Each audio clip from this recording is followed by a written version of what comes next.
What have your identity to do with privilege and power? If you want us to understand that relationship, which according to today's guest is crucial to understanding inclusion and how it impacts us, stay tuned. Hi, my name is Ingo Rao. Welcome to the School of Becoming. This season is brought to you in collaboration with Managed Magazine, as well as with a board of advisors that helped me to curate this program on active inclusion. Today's guest is Dr. Samia Chasi. Samia is an international education practitioner, facilitator, and researcher with more than 20 years of experience. She also has an incredible life story, which I hope she will share some of in this session. Thank you for joining me here today. And with that, welcome, Samia. First of all, thank you so much, Ingo, and the School of Becoming for having me and for providing this opportunity. I am really looking forward to this engagement. So let's start.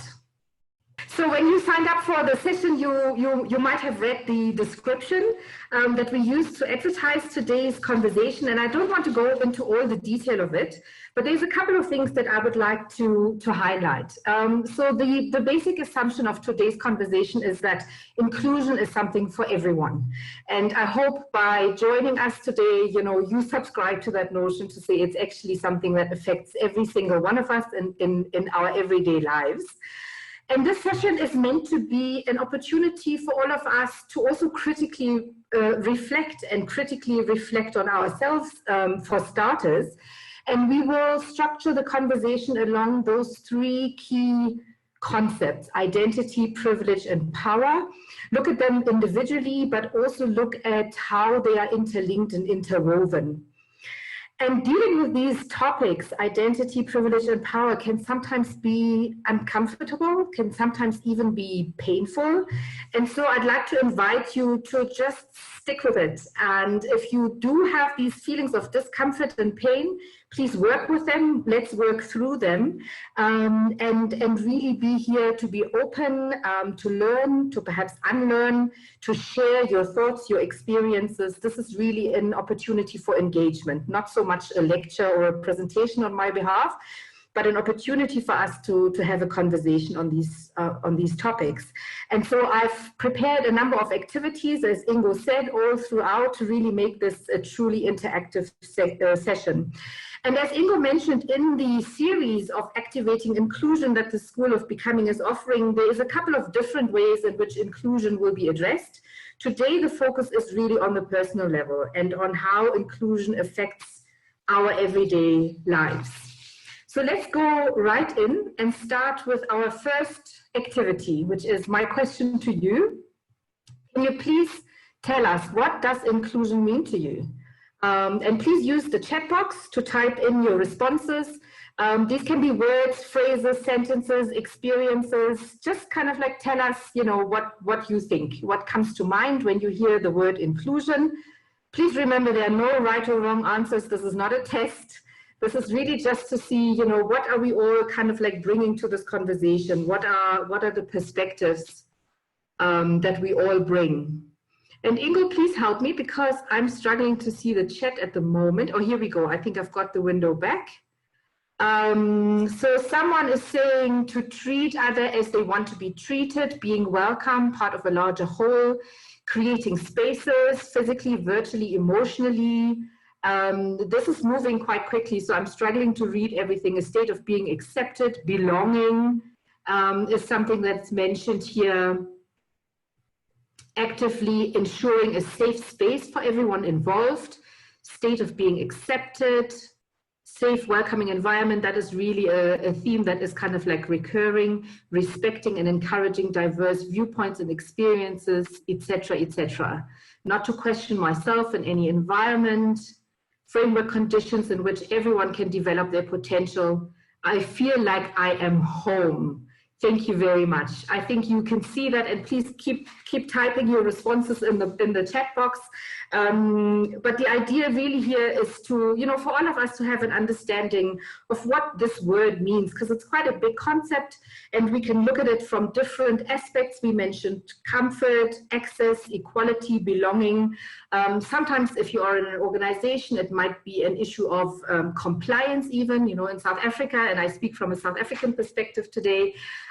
We have employment equity legislation, broad-based Black economic empowerment legislation. So in that sense, of course, inclusion, certain aspects of inclusion could also be a matter of compliance in the law, quite frankly. But that's not really what we want to look at today. The focus, as I said, is on the personal.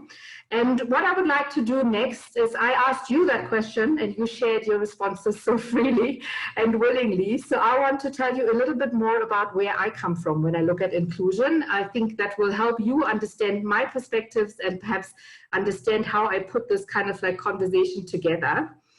And so the first thing that I want to note is that for me, and this is something that I'm also just now beginning to realize very strongly, that inclusion really is something that I look at through a social justice lens in the very many ways in which I have dealt with inclusion. And I wrote here that, I bring personal and professional perspectives to this conversation.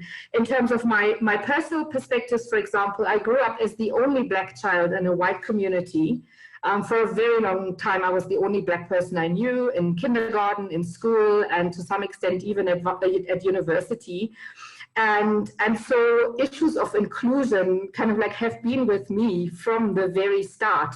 And obviously when I was a child, I did not theorize about it. It was a kind of like a lived experience, a lived reality. But as I am digging deeper into inclusion issues now, I realize, of course, how much that has shaped me as a person. I've been an LGBTIAQ+ ally for many years. I'm a member of a working group in South Africa that is hosted by our Ministry of Basic Education that looks at social inclusion in education, and particularly the inclusion of transgender learners in our schools. And when it comes to my professional life, there's a couple of things that I just want to mention so you understand where I sit and what I bring to this conversation. I've worked in international education, as Ingo said, for over 20 years now. So intercultural relations, multiculturalism are kind of like concepts that are very close to my heart. In terms of my research, my own PhD research, I looked at the power dynamics in international partnerships between institutions in the global north and the global south.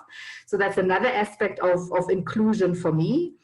And I want to just leave 3 programs with you that I will use as reference points for this conversation today, and that have influenced the way I looked at this topic. And when I got this invitation to be part of this fantastic series, I thought, okay, what is it that I will draw from? And there's 3 main things that came to mind.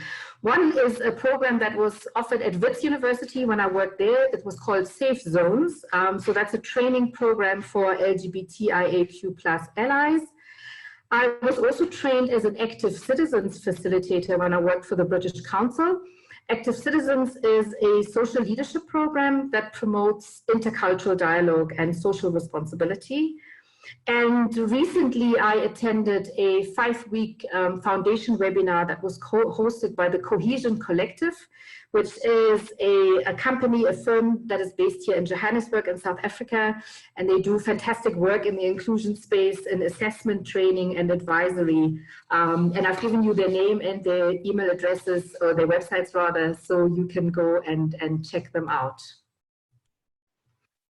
I would like to start now looking at those 3 big kind of like concepts that we put out there. And this is quite a handful for us, I think, to work through, because I think every single one of those, identity, privilege, and power, give us enough to talk about for more than an hour at a time. And so kind of like trying to really keep it relatively short on each of one of them, but still dig deep enough for them to make sense. That's what we're trying to do today.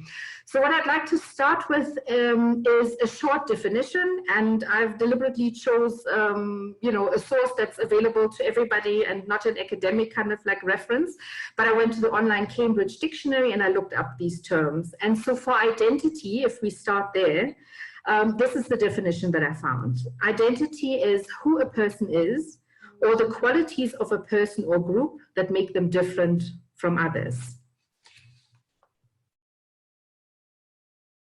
And with that in mind, let's dig right into our next activity. What I would like you to do, I think we forgot something to mention at the beginning, Ingo, and that is that everybody please needs a couple of sheets of paper and a pen or a pencil or a crayon or whatever it is that you can use to write. If you have a laptop and you're one of those people who prefer to type, please feel free, open a Word document or whatever, and do this on your laptop. But you kind of like, you really need to kind of, not just think about it, but really put it on paper. So take your piece of paper, please, and think about this question. What are the different dimensions of your identity? And just write down what comes to your mind. What are the different dimensions of your identity? What comes to mind first? What is perhaps particularly important for you now as you are in this moment? Or reflect, on your life. Are there some recurring kind of like themes when it comes to your identity? That's something that you've really been dealing with. You could also reflect on, what are the most dominant or prominent or important parts of your identity. And there might be changes over time. So the easiest is probably to look at the now and just reflect on that. So what are the different dimensions of your identity? And if there is someone who would like to perhaps share this as a reflection, please feel free to do that.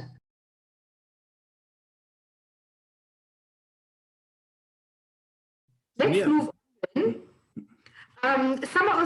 These are some of the identity or diversity dimensions that you will often see referenced in documents that speak about these issues. What is identity? What is diversity?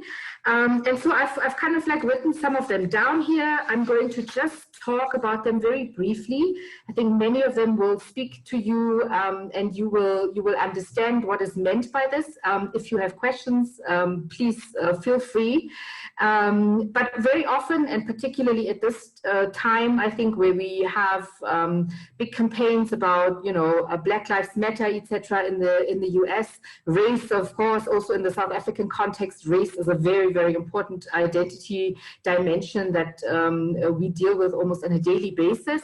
Ethnicity, gender, sexual orientation, your religious beliefs, but also things like your marital status, your parental status, your age, your education, your level of your education, your physical and mental ability, the money that you earn, the occupation that you hold, the language that you speak, and perhaps the geographic location where you are based, particularly whether you are in rural communities or in urban places, etc., etc. But this is not an exhaustive list, and this is what the little dots here illustrate. This is really something that you can reflect on in your own life, in your community, in your society, and really kind of like, look at, are these some of the markers that I would typically think of when I think of identity, or are there others? And so please feel free to add on to this list, or perhaps move to the bottom, the ones, those identity dimensions that you think are not as important for you. What I think is really important to understand is that identity is very complex and nuanced. And it's not just a matter of writing down these markers and kind of like ticking the boxes or not ticking the boxes. And I just want to give you an example of what I mean. So even the same dimension of your identity can mean different things in different places. So, for example, if you're a woman and you are the CEO of a big, company and you're calling the shots at work, but when you come home, maybe your husband expects you to obey him and to kind of like subordinate yourself to him. And depending on where you come from and what your cultural background is, you might be okay with that or you don't. But this is kind of like, a way in which we can illustrate how complex these identities really are. Or you could be openly gay, in your community, with your friends, perhaps even at work, but in your family you haven't come out. Your auntie doesn't know. And so your one dimension of your identity plays itself out differently in different parts of your life. And that's something that I think we also really need to be mindful of when we talk about these markers, because it's not everything is just clear cut and particularly straightforward. I've asked you to think about your identity. Now let's talk about mine. I'm doing this, I'm offering myself because I think sometimes it's easier, to talk about somebody that you don't know. And I can tell you right away that whatever you say in this exercise, I will not be offended or take anything to heart and take it personally. But the idea is really to illustrate other dimensions of identity, and we will do that just now. So perhaps for starters, with the markers that we had in mind and the ones that you have thought about yourself, could you type in the chat box what the diversity or identity dimensions are when you look at me? And you can see me twice now. You have a little picture on the screen, and of course you can see me talk to you in the camera. So there might be different clues in that, and please feel free to start type away. So what is my identity? What do you think are all these different things that make up Samia? I'm going to try and find the chat box again. And we have Rainer already commenting here, saying what he picked up is German. My Lynn from says social justice advocate. Kim says woman, PhD, South African, teacher, Black. Cecile says African, feminine, well-spoken English. Laura says Black woman. Mike says intelligent Black woman, South African, mother. Javier says cool hair and kind smile. Frankie says educator, Black, South Africa. Fasela says Samia is a great woman and had the privilege of working with for past few years. Shannon says Samia is a human being with beautiful personality, well-spoken, and highly educated. Robert says Black woman, gray hair, glasses. Exactly. Wonderful. Thank you so much. I should have said, Fasela, you're not allowed to respond to this because you know me too well. But there are a couple of other people on the call that know me. No, I didn't mean that. Of course, I'm thrilled that you are here and that you're contributing. So let's reflect on that. And thanks, Ingo, for reading out loud. I think what I wanted to get at, and you've actually spoken to those things wonderfully, is that there are visible and invisible parts of our identity. And you spoke quite, many of you picked out, of course, many of the visible parts, that I'm a woman, that I'm Black, that I have gray hair, that I wear glasses, etc., etc. No one went for age, but if I asked you, somebody said gray hair, but I mean, that, could be a marker of age or not. It depends on how you interpret that. But there are some things are very visible and clearly visible, others perhaps not so much, but you can infer that. The person that said that I'm German knows that I'm German. The question is, would you have guessed that just looking at me and hearing me talk today? A couple of you said I'm South African, and I'm not, but I've lived here for almost 20 years, in fact, more than 20 years now. And so you can kind of like guess, age, nationality. Many of you picked up the education. Thank you very much. That's important. I also thought at the beginning, for example, we shared that I spoke about the fact that I have a PhD. So it gives you some kind of like a level of indication as to what my level of education is. But then there are parts of my identity that you didn't speak to because you wouldn't know. So for example, when it comes to marital status, parental status, would you be able to speak to that? Can you say anything about my sexual orientation? Can you say anything about my beliefs and my values? And most likely the answer is no, you can't, because those are part of my hidden or invisible identity.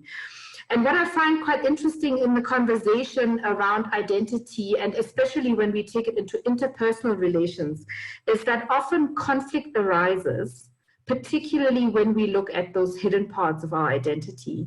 In the Active Citizens course that I attended, the training, there was a beautiful metaphor that was used, and that is that of an iceberg. If you consider an iceberg, and I think from the group of people that are in this call, you will know what an iceberg is, and you will know that very often the smaller part of that iceberg is what is above the water and is visible, and then there is a bigger part underneath the water. And if you imagine two icebergs moving towards each other, where they will collide first is underneath the surface, underneath the water. So that's kind of like a metaphor for the hidden parts of your identity that could be responsible for conflict. But at the same time, when you can also build trust by sharing those parts of your identity and being quite open about them, talking about what you believe in, talking about what you value. And that's actually one way of building trust with other people. Now let's look at privilege. And again, I'd like to start with a short definition. I've used the same source, that online dictionary. And here it says, privilege is an advantage that only one person or group has, a group of people has, usually because of their position or because they are rich. But it's an advantage, and there are certain ways in which that advantage can play out. Now, in the conversation today, I'd like to share with you that I think it's a lot more complex and complicated than that. And privilege is more about your riches or your positions, even though, of course, they can contribute to it. But privilege very broadly is about what is considered the norm. What is the dominant perspective in your community, in your family, in your society? And that's how I would like to look at privilege today. And there is a beautiful kind of like metaphor again of the privileged plug points that I was exposed to in a recent webinar that I did with the Cohesion Collective, and I'd like to share that with you today. So the idea here is, how do you plug into privilege? And I'm sharing with you a South African example. And I want to say up front that this could look a little bit different in your context, and I'd like to invite you to reflect on that after we've looked at the privileged plug points that I will present to you.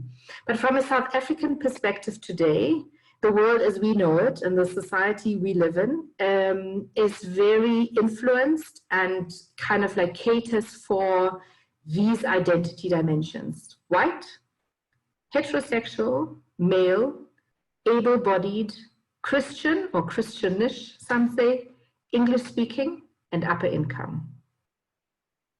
So those are the privileged plug points for the South African society that we live in today. So this means some of the identity dimensions that we spoke about at the beginning around race, around gender, around able-bodiedness, around language, around religion, etc., are privileged in the way that they mean that when you plug into those points, when you tick those boxes, you are catered for. And if you don't plug into those plug points, it means you have to work harder to be seen, to be acknowledged, to be validated. And so the privilege that I am talking about is something that is kind of like given to you automatically because you are born into a particular situation, you are of a particular race, etc., etc. And so let's reflect on this for a moment. I want to give you some time, because I'd like to come back to this a little bit later for another exercise. So I'd really like to give you some time, reflect on this, perhaps use that sheets of paper that you have where you wrote down your identity dimensions, and reflect on, are these the privileged plug points in your community, in your society, in your country? When I grew up in Germany, English was definitely not the dominant language that was spoken, and it still isn't, even though of course it is more widely spoken. But you would then write German instead of English when it comes to the language component. If you grew up in a matriarchal society, maybe male is not your prominent marker. But if you live in South Africa, you grew up in Germany, I think we can agree that the world as we know it is male dominated. So think about it for a moment, and I'd like to invite you again, if there is somebody who would like to share your perspectives on this particular point, please feel free to do so, either in the chat or speak to us.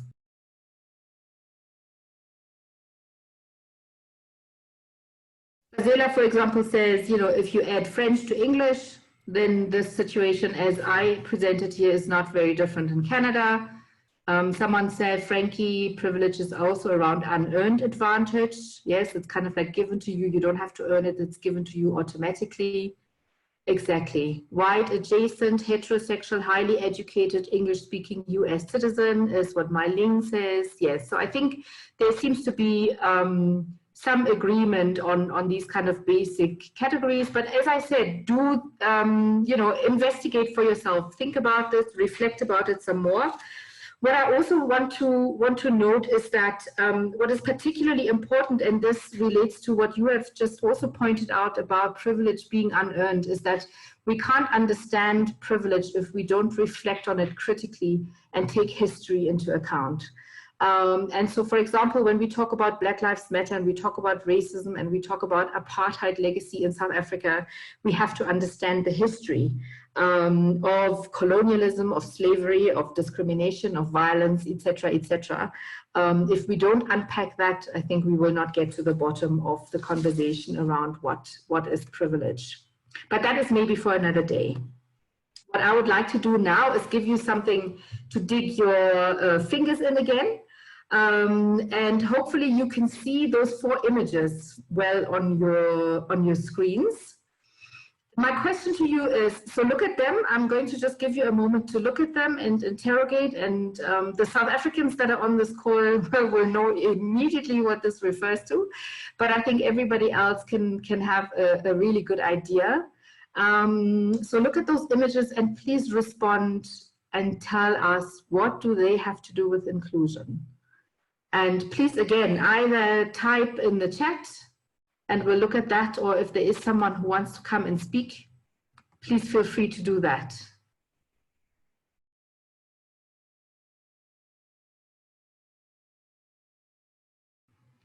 Okay, again, there's no right or wrong answer here. Does anybody want to come forward and kind of like, tell us what this is about? Okay, here we go. Someone says, Fazela, white hair is normal, others are not. They're negative about Black women's hair and assert white women's straight blonde hair is the best. Yes, thank you, Kim. Robert says, the above 2 images, in my opinion, are often excluded as having normal hair. Yes, it speaks to what traits are considered normal and others have to move towards that normality. Absolutely. All hair is normal and natural, but some hairstyles, mostly from racialized folks, are seen as different and undesirable. What is perceived as acceptable in professional settings. Yes, that's another dimension, exactly. So thank you very much, everyone. This is exactly what this is about, and thank you. So this was these images were part of a hair product ad that was run in South Africa only a couple of weeks ago. So in September 2020. And why is this so important for an inclusion discussion is because if we look at this and we see that here, white hair is considered normal. My question is, what does this mean in a society like South Africa where the majority of people are Black? And I want to kind of like give you some of the statistics. So we currently have almost 60 million people in South Africa, and just under 81% of those people are Black, and not even 8% of the population is white. And in that context, a company decides to fly an ad that portrays white hair as normal. Wow, yes, somebody says wow in the chat box. I think absolutely, that is a wow. And so let's perhaps reflect a little bit more about this. I think one of the things that quite clearly I think stands out for me is that this is an example of how privilege is not earned. You don't work for this. It's given to you based on the dominant perspective, and here it is race in particular that is the dominant identity marker that says hair is normal when it's white or it's fine and flat and it looks like this. And I want to give you a little bit more background around the story, and the South Africans on the call, please come in and share your perspectives on how you experience this, because this is, like I said, it was just a couple of weeks ago and it's still ongoing and it's still pretty raw. So as you can imagine, the moment this was shared on the internet, there was a Twitter storm. Everything first happens on Twitter, I think, these days. Very quickly, there were protests in the shops that belong to that chain of this company that ran with these ads. The CEO published a public apology. We heard that a senior executive resigned. We were told that all employees that were involved in publishing this ad would have to undergo disciplinary action. The products themselves were pulled from the shelves of the particular retail company that was involved here, but other retailers very quickly followed suit. And so this is, I think, an example of how an inclusion conversation that starts with something as personal and as individual as hair can really quickly show you that these identity and inclusion dimensions really have impact on many other spheres of our lives. And I, for example, thought, I don't go to the hair salon very often, but I noticed that this particular product is something that hairstylists seem to like particularly. So I was wondering, what are they going to do now? Do they have to, if these products are no longer available on most of the retailers' shelves, where are they going to get them, or do they change?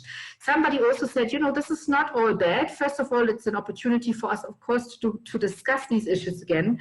But on the other hand, perhaps it's an opportunity for local providers and Black hair products to kind of like be more prominently featured. And perhaps there's opportunity for entrepreneurs and kind of like business in that. So it's not, it's a very complex and nuanced conversation. But what I also think, and that's how I would like to conclude that, and I'm happy for you to kind of like come in with some more comments, is that depending on how you look at this, you might think, I would have never thought that hair is associated with privilege. A relatively simple thing like hair is something that most of us have, some perhaps don't for different reasons, and that's another inclusion conversation probably. But I think the answer to that question, or whether you will have been surprised by this or not, also again speaks to your own history and your own relation to inclusion, because I would assume that if you haven't thought about it, then you're probably white.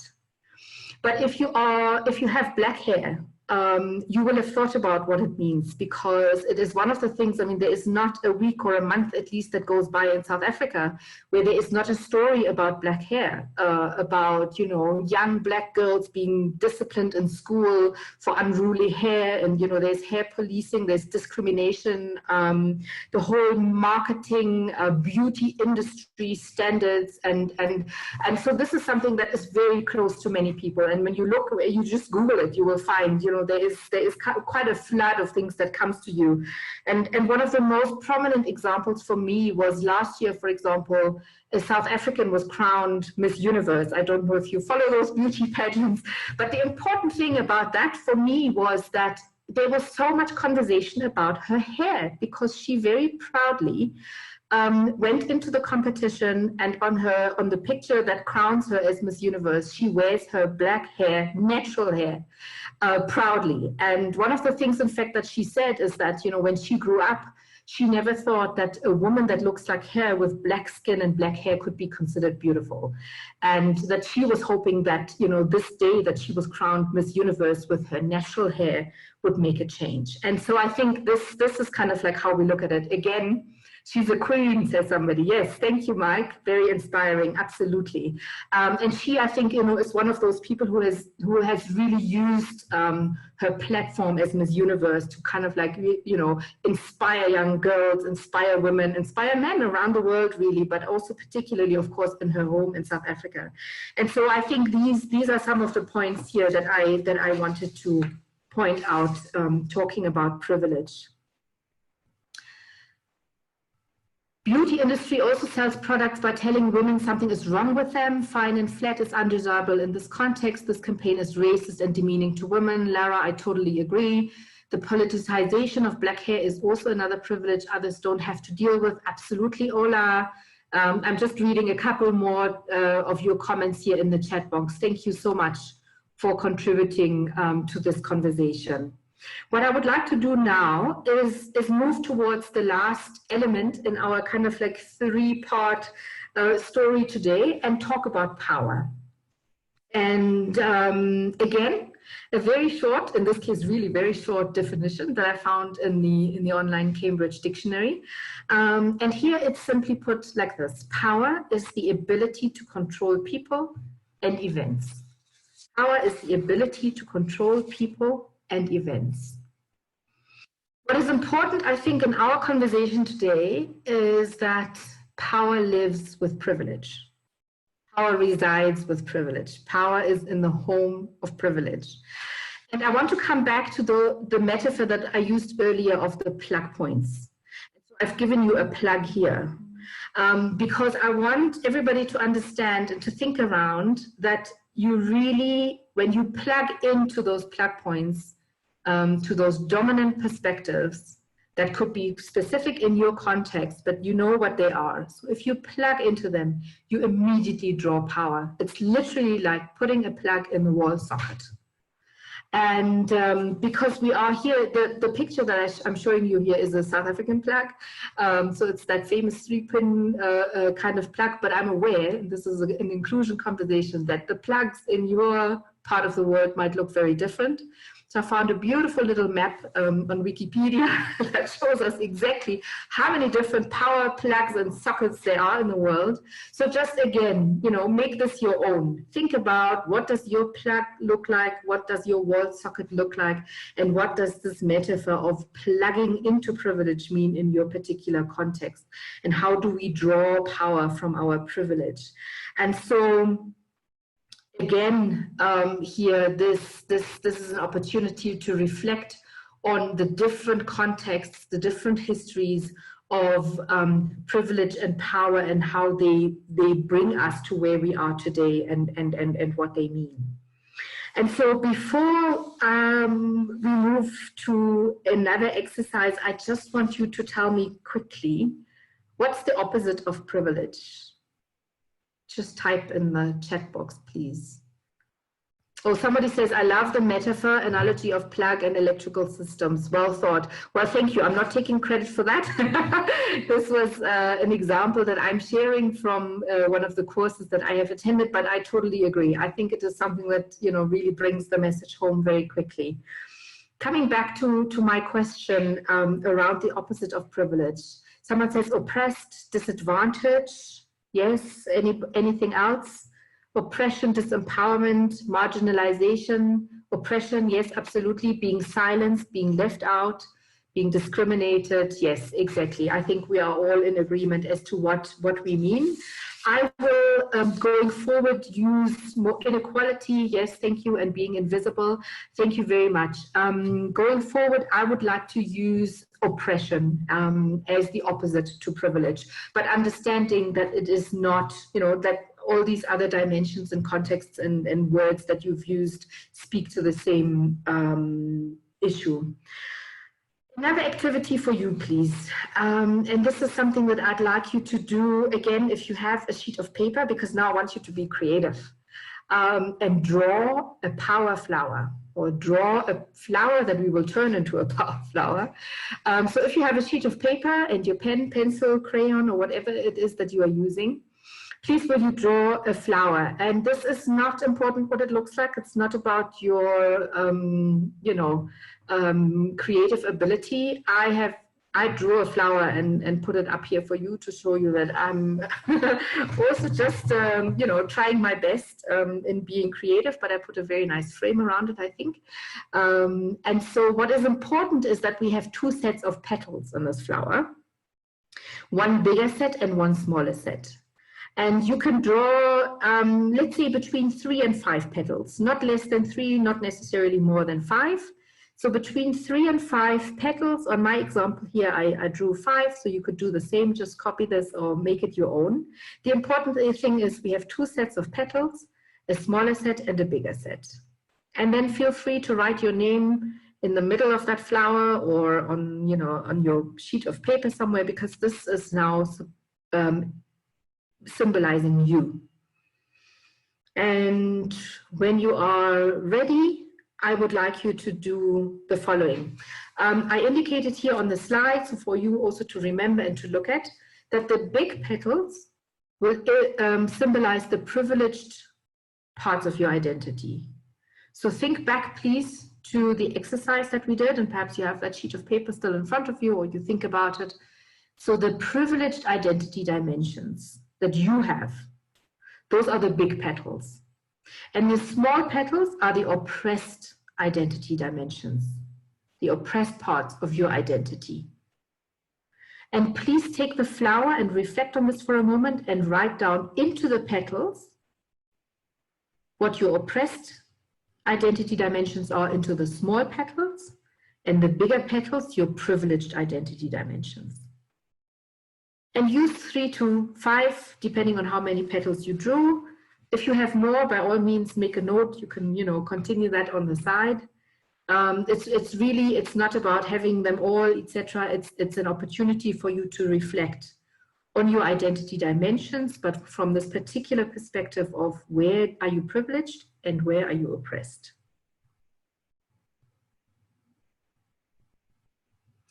And when and as you are ready, I'd like to invite you to tell us what this exercise means to you. I'm not asking you to share your flower power. If you want, please feel free. If you want to share, you are welcome to. But the important thing is perhaps just a reflection on how did this make you feel, this exercise? What does this mean? Was this easy? Which of these dimensions are easier for you? Do you feel you are more privileged than oppressed, or is it the same? Or I would just like to hear from you. And again, feel free to type in the chat box or speak to us. If you want to speak, you can just unmute your microphone and speak. If there are many people that want to speak at the same time, I'm sure Ingo will help me manage. But the idea is just to reflect and perhaps share what you thought about during this exercise. Okay, there's one comment from Frankie. I think it's important to reflect on the different aspects of my identity and understanding how my power shifts depending on spaces I'm in and who I'm sharing these spaces with. Exactly. Very important points, Frankie, both about the fact of understanding your power, but then also understanding that the context of your power might actually depend on the people that you are with and the situations and the contexts that you are in.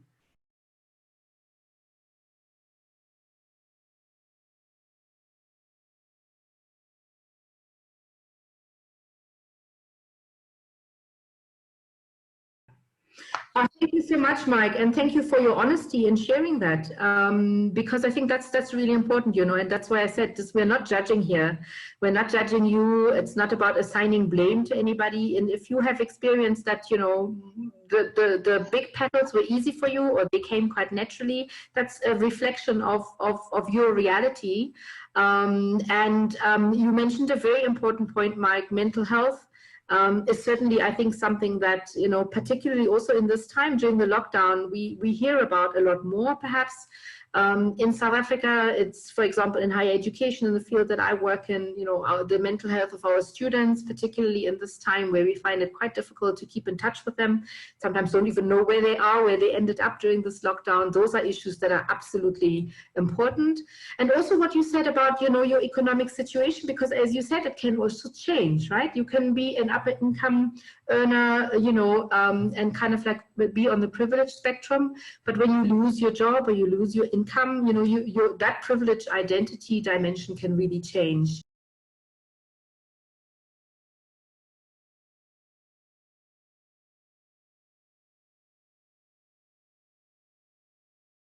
Thank you very much for that. And I think one of the things that you spoke to now is what we often refer to as intersectionality. It's a term that really in South Africa, particularly in the student protest movements around decolonization of education and white privilege, etc., kind of like were surfaced. But intersectionality is exactly what you say. Sometimes it's not only one of those oppressed identity markers.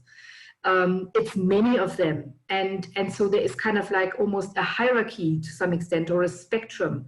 And you can be at the top or at the bottom of that spectrum. And very often they say, if you say a white male, for example, is the most privileged in a society, then a black woman is on the opposite side of that spectrum. And maybe a white woman and a black man are somewhere in the middle, if that makes sense, right? So you mentioning that there are a number of diversity or identity dimensions that are now beginning to work, or maybe have all your life, worked against you to some extent. I'm sure age, for example, is something that is more prominent now that maybe you would have never thought about when you were young.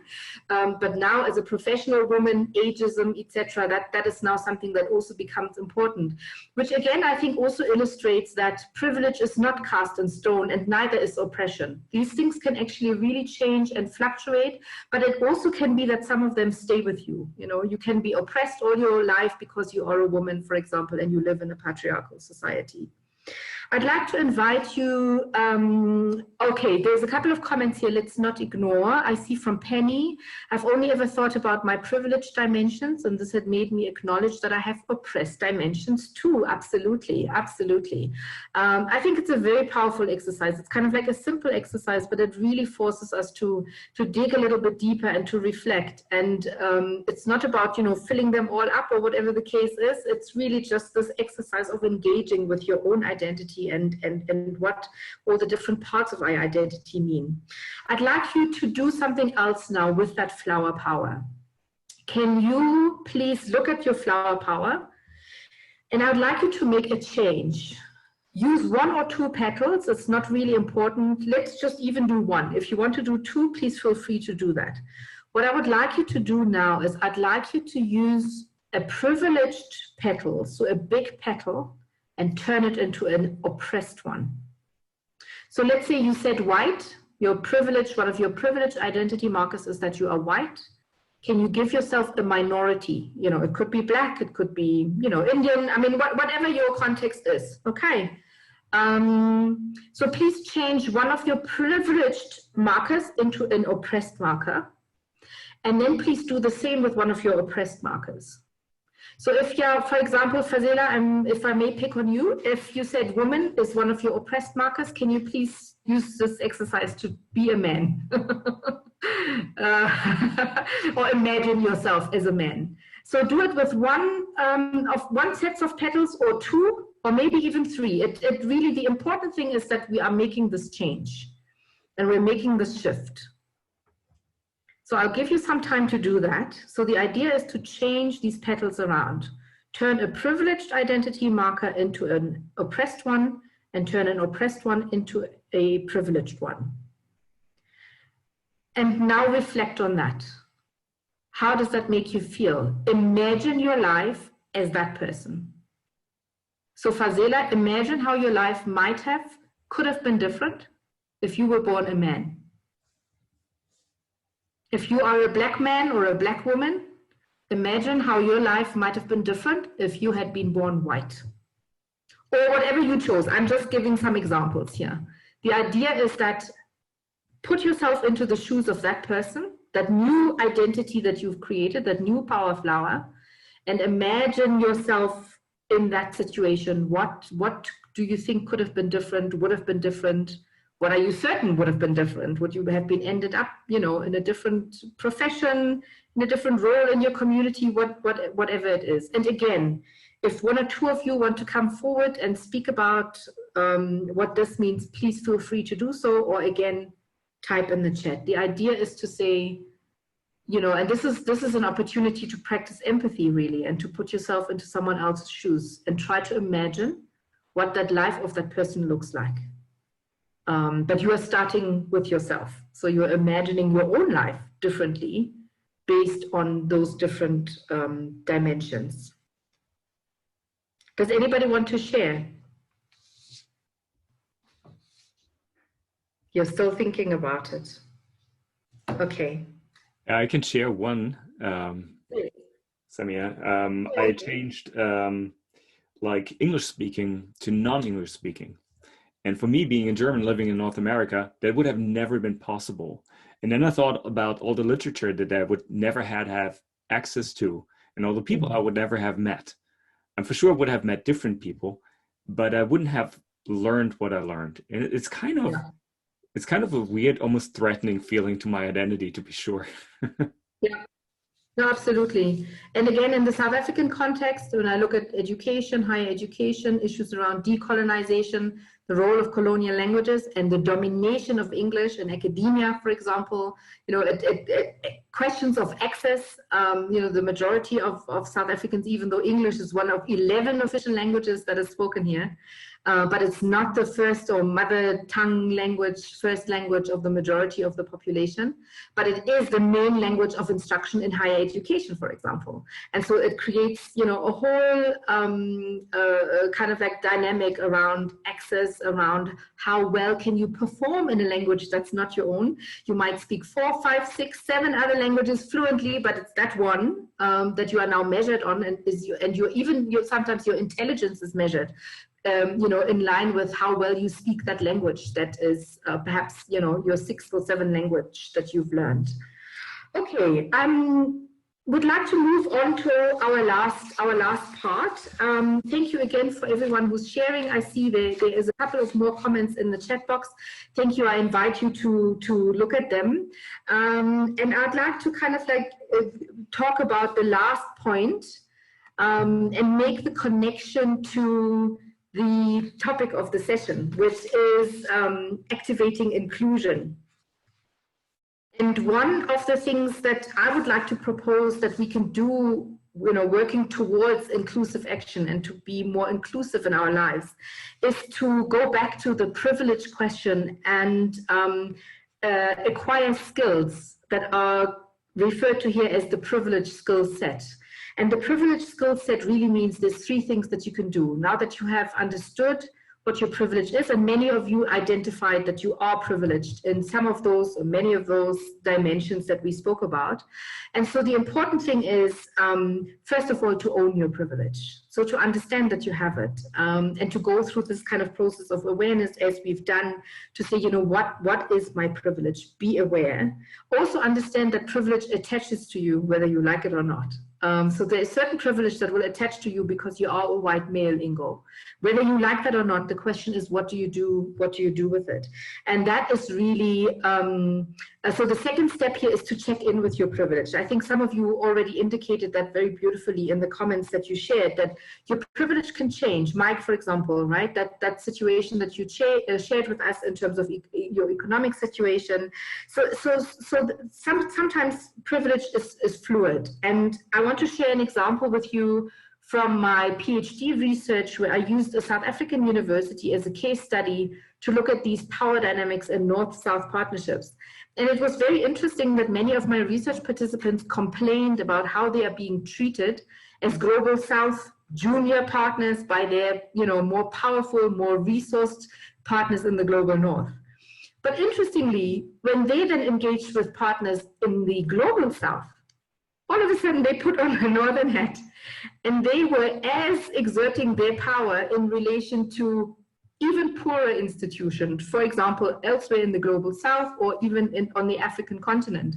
Because, you know, compared to other institutions on the continent, that institutions was pretty well resourced. So all of a sudden, they took on the same kinds of behaviors that they so badly complained about, you know, in their engagements with the North. So I said, actually, this institution can be both. It can be a Southern institution, you know, being part of the Global South, but it can be a Northern institution as well.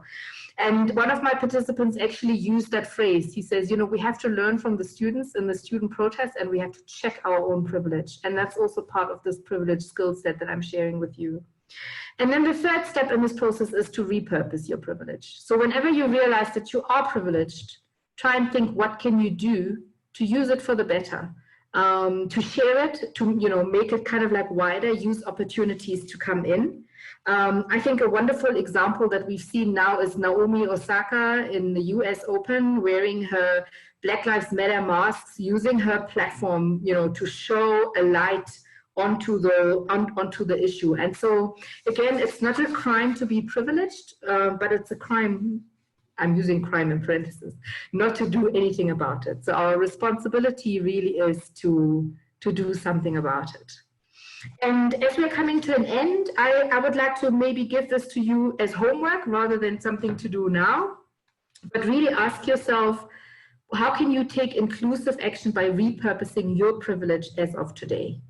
So, you know, without doing a lot more work, without doing many more reflections, but look at yourself, look at your life now, look at your standing in your family, in your community, at work, in your society, and think about what it is that you can do towards inclusivity, towards inclusive action. And because this can be quite an overwhelming task also for some of you, I'd like to leave you with some words of wisdom. An African proverb that says, if you wish to move mountains tomorrow, you must start by lifting stones today. So we're not changing the world as we know it overnight, but we can certainly make small changes, take small steps, starting with ourselves, and working towards making the world a better place, as they say, a more inclusive place, and start with ourselves and those immediately around us. And with that, I'd like to thank you very much for joining us today. Thanks again, Ingo and the School of Becoming, for having me. I hope you enjoyed this as much as I did. Thank you. Samia, thank you so much. I certainly enjoyed it. And judging by the comments in the chat, I think so did everybody else who joined us here. I think it was a beautiful session that tied into our earlier session on biases. And I think it made it even more apparent on how these biases show up and how they influence us and how we might not even see them. So thank you for making that so apparent and walking us through these exercises. That said, thank you also to all of you who joined us here today. Thank you for all your messages in the chat, in your engagement, because that's one of the key things to actually make an impact in your own life, is to engage. And with that, I hope you take some action, you take some inclusive action today, you use your power plugs, whatever they might be, and find a way to contribute to this important topic.